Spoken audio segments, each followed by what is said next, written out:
สมาชิกสภาแห่งชาติแมนตัวแทนแห่งสิทธิและผลประโยชน์ของประชาชนลาวบรรดาเผ่า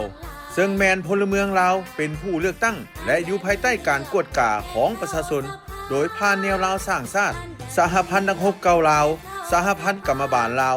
สหพันธ์แม่ยิงลาวและคณะชาวหนุ่มประชาชนปฏิวัติลาว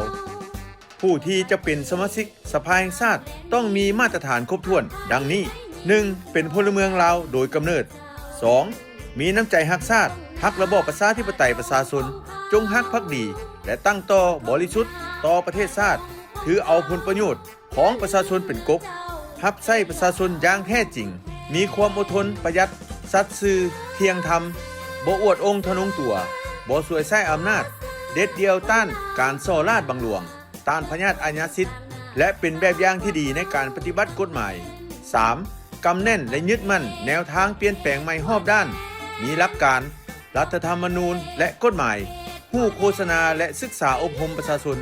เด็ดเดียวสู่ชนเฮ็ดให้ประชาชนหั่งมีผาสุขประเทศชาติมั่งคั่งเข้มแข็งสังคมมีความสามัคคีปองดองประชาธิปไตยยุติธรรมและศิวิไล 4. มีความรับผิดชอบสูงต่อหน้าที่การเมืองค้นคว้ามีความเห็นต่อปัญหาสำคัญพื้นฐานของประเทศชาติของท้องถิ่นและสามารถปฏิบัติหน้าที่ของตนได้ 5. มีระดับการศึกษาจบสั้นมัธยมตอนต้นขึ้นไปผู้นำใช้ไอทีและมีวิชาเฉพาะใดหนึ่ง 6. มีสุขภาพดี